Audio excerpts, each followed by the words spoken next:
आज हम लोग पढ़ने वाले हैं संधि।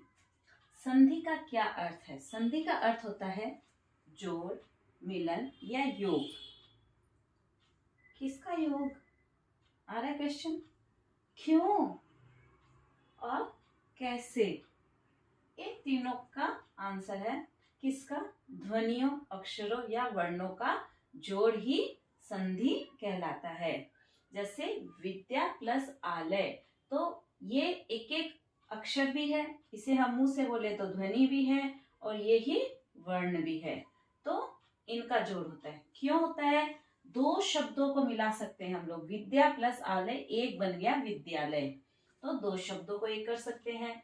कैसे करते हैं? और संधि के द्वारा करते हैं, जिसमें स्वर संधि, व्यंजन संधि और विसर्ग संधि के द्वारा करते हैं। अब आपके सामने तीनों का एक एक उदाहरण मैंने लिया है, स्वर संधि, व्यंजन संधि और विसर्ग संधि का। इसमें हमें आ अंतिम ध्वनि और स्टार्टिंग आ, ये दोनों है क्या? स्वर। तो स्वरों में संधि हुई, इसीलिए ये किसका उदाहरण है? स्वर का उदाहरण है।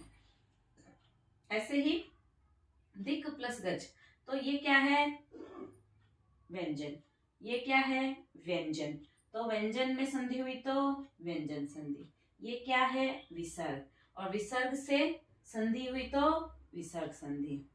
अब स्वर संधि, व्यंजन संधि और विसर्ग संधि। अब हम पढ़ेंगे स्वर। स्वर संधि कितने प्रकार की होती है? स्वर संधि 5 प्रकार की होती है।